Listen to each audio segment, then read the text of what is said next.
The black flame. What is it? You've probably heard the terminology before, but what is it exactly? Well, each different path will have a different and unique perspective on it. Each different magical system will, at least. That is what I am here to do today, to give my perspective and to give my opinion and to break down the actual force itself. Sometimes this concept is even misrepresented or often misunderstood. Here I will attempt to convey the spiritual integrity and the composition of the spiritual force which lurks in each and every one of us. The black flame, as mentioned before, is found in a variety of different magical currents, paths and systems. Paths such as Satanism, Luciferianism, Ahrimanism, Draconianism, and so much more. Let us break this down, shall we?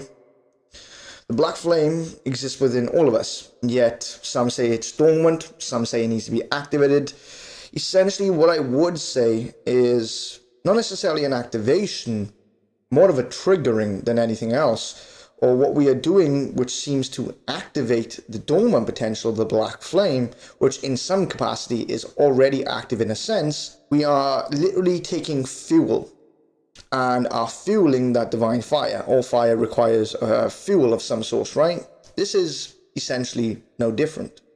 You are fueling that inner fire. You are empowering it, and ergo you are empowering yourself. We can view the black flame as a source of limitless potential that exists within us, the unmanifest, which is of course molded and split into a limited spectrum, taking that infinite essence and making it finite to form existence or the manifest. There are several mythological or allegorical texts which refer to a dark and manifest limitless potential, a spiritual blackness from which all things came. In Zoroastrianism, we could view that as void, or we could view it as ahriman, a spiritual blackness of limitless potential. So we could also view it as, in the path of the dragon, the fire of the dragon, or the breath of the dragon. In Satanism specifically, it's viewed in a different variety of ways, but let us move on from systematic interpretations of the black flame, so let us digress. The black flame is the unseen and manifest potential within the human being. We could also see it as a fulcrum of causal energies meeting acausal energies. The causal energies within inside of us are responsible for the energy system, the temple of the body, mind, and spirit. The acausal energies could be a source of energy, and that is the very vortex which essentially gives anchor to divinity within us, or even theoretically creates the existing causal energies in the human being.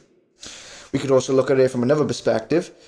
There is a divine trinity, and I do not mean the false trinity of the Father, the Son, or the Holy Spirit, nor do I mean in the Egyptian trinity of Amun, Ra, and Ptah. I am talking about the trinity of Shiva, and Brahma, and Vishnu. Shiva is a dimension, and that dimension also exists within us. Shiva literally means that which is not, whereas the existing regular energies which already exist can be likened unto Brahma, or Brahmanic energies, the creative energies of existence. Where does Vishnu come in? We are Vishnu ourselves. We are the preserver of the mind, body, and soul. This is the original trinity, the unmanifest potential meeting the creative energies and meeting essentially the preservation of all of it. For without our intervention, this form, this temple of mind, body, and spirit would crumble or cease to be in physicality at least. It is a spiritual substance, a connection between acausal and causal energies. It is the unification of unmanifest potential and manifest potential. Simultaneously, it is an actual spiritual substance and an alchemical furnace within us, which we will engage in for internal transformations, transmutations, and transfigurations, etc. It is a transformative essence within us that allows us to utilize it as a source of empowerment. It is the singularity within which can be tapped into in order to transform any emotion, thought, and energy into that of a desired kind. It is the dark divine spark which empowers and governs our spellcraft, our sorcery, alchemy, and magic. If we observe the basic spiritual and energetic anatomy of the self, we can see that the solar plexus center, referred to as Manipura, is an internalization of the solar masculine energies within our own spiritual biology. The human being is essentially Remember, we are essentially the convergence of the tree of life and the tree of death. We are the unification of the sephiroth and the qliphothic. So we can see the solar plexus or the manipura as being an internalized vortex of the solar force and energy which comes from the fulcrum of the sephira known as tiphereth. These energies are emanated from that specific sephira into us or through us from that tree of life, establishing within us balance, integration, beauty, and compassion.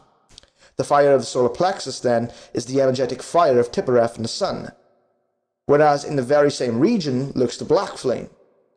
That is then the force of tiphereth's qliphothic counterpart, the qlipha or thagirion, and the black sun.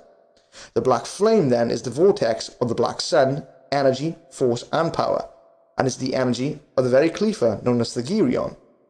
Ergo, that driving force of the black flame is one which is the antithesis or even the polar opposite or the shadow counterpart of tiphereth energies.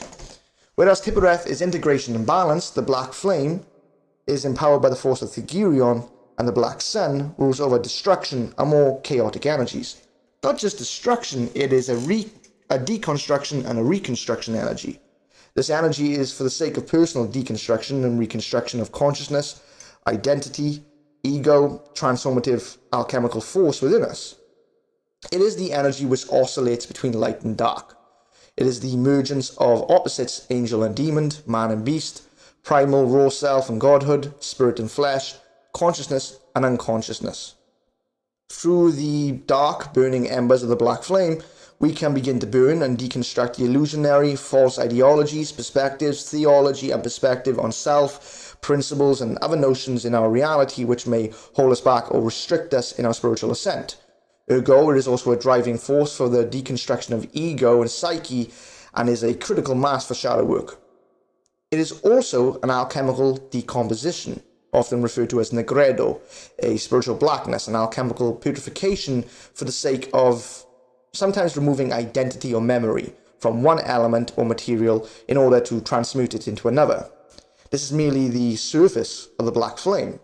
People in the left-hand path will empower this dark spiritual fire within them, for it is the source of deconstruction, reconstruction, and manifest potential.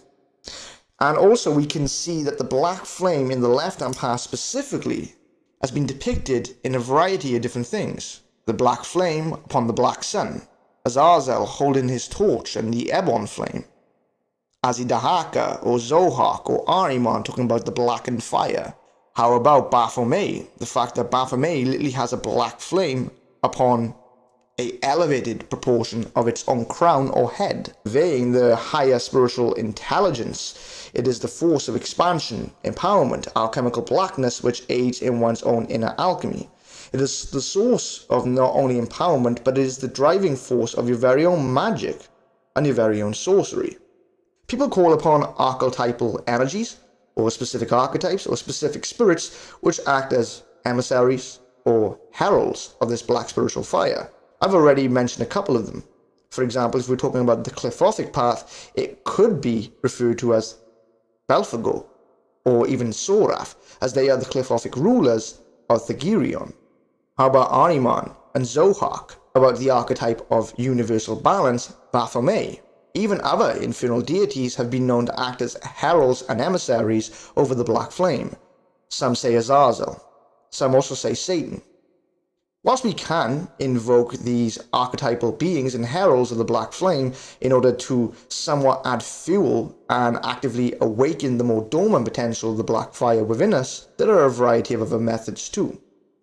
Now, what I am going to do is, if you guys like this video that much, and if you comment below if you would like to see a guide, is I am going to essentially give you the best preferred method which I use and I have given on to my students to not only activate the black flame, but to begin working on it intensely and with in-depth precision. So if you would like to see that, brothers and sisters, don't forget to like this video. Don't forget to comment down below that you would like to see it. Also, you can recommend our future topics which I may touch on in the upcoming uploads very soon. So, infernal blessings to each and every one of you, and thank you for listening. Goodbye for now.